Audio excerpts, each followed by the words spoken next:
So over the course of the last year, and in fact since I started Authentic Sound, people have asked me regularly facts of my life, where I started to play the clavichord, where I started to play the organ, etc, etc. So I thought in this course of this vlogging series might be a good idea to give you just some facts of my life, starting from the first moment where I discovered a keyboard instrument.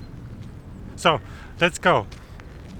1983, I was 11 years old, so way back in the previous century, that I was invited at the birthday party of a friend, good friend of mine back then, and he got from his birthday a keyboard, and it's not a synthesizer like we know today. It was those instruments were really big analog circuitry, talking about that. And in one way or another I was captured by that. My parents are partly musical. My father was playing guitar in a band, but he didn't play music anymore at the time that I was, from the time that I was born, and it went away and slipped away out of his life. So there was nothing really that got me into contact with music, and if it wasn't for that little organ that I found there at my friend's birthday party, I perhaps would never have played music. So that's a really important fact. And I remember that at that birthday party I was just playing on that instrument, just pressing keys. I was really fascinated by that, and even when the party was over I was still playing. And so his mother had to ask me politely to go. And so it was December. My father, who wanted to do everything in the right way and the good way, he decided apparently with my mother that I would get under the Christmas tree a 2-manual organ. And I will put up a photo of that instrument, and that changed my life. I remember I was very emotional receiving that instrument, and as I said, my father took everything seriously, so if I wanted to play music I had to have lessons, private lessons, and it was more in the genre of the light music. And if you remember people like Klaus Wunderlich, those were the heroes of that time, and also for that kind of music. So I started with playing music of James Last, if you remember him. But it didn't last for a long time, because I played so much that first organ was destroyed in a few months. It really didn't function anymore. And the shop that sold that organ to my father, the owner was really captivated by my development, so to say, that he said, I just take it back and give you a bigger one. So there came a big Yamaha organ, I remember it well. Didn't have that a long time, so with the drum machine and all that kind of assets on it. And then came a moment where the teacher, I had to go to a little shop, I remember that, and upstairs, the first floor, was a very kind lady. I remember her in my memory. There's no picture of that. We are now in a time that people didn't take pictures of those moments, so I cannot share that with you. But I remember that there was a room full of organs, bigger than mine, and I had to wear headphones for preparation, and then I got some lessons. And certain moments he said, your son has to start with Bach.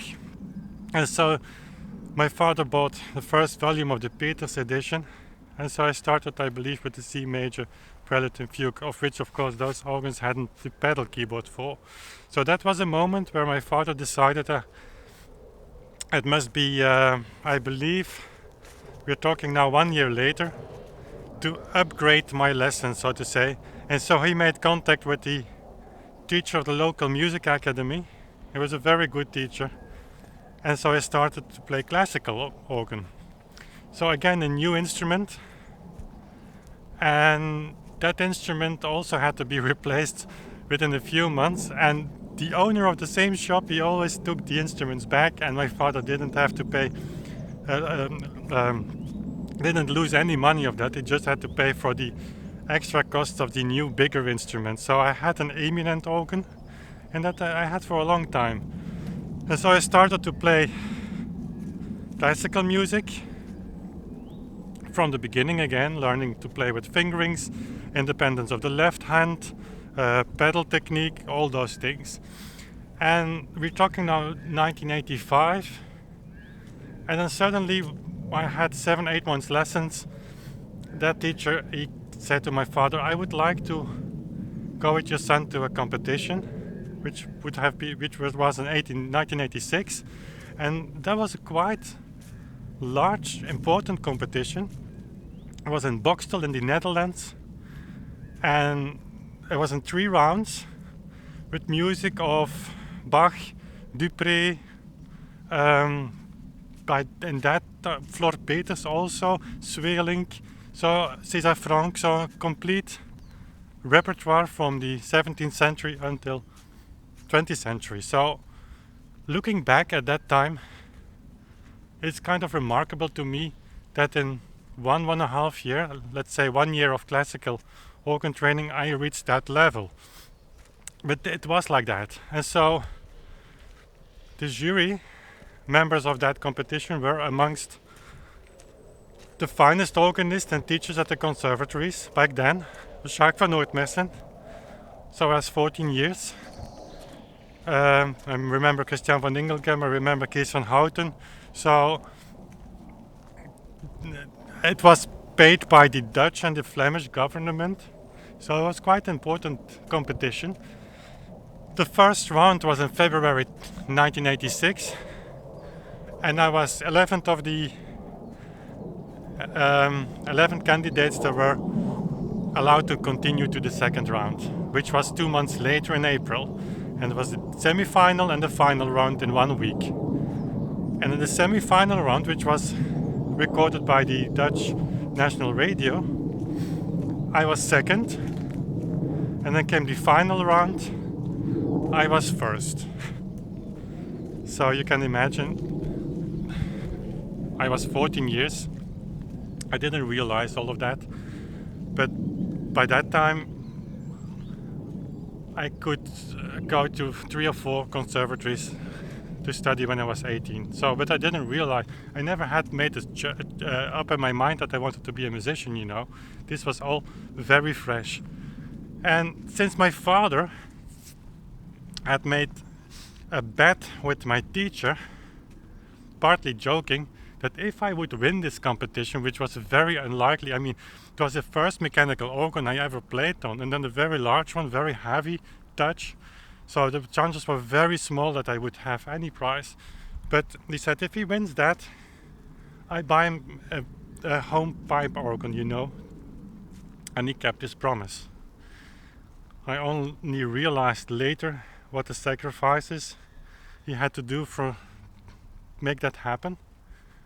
He sold his personal collection of electrical trains. He had a collection of that, and I probably don't know everything about that, what it really cost him to make that happen. But in 1987 I had my personal pipe organ at home, so things became very seriously.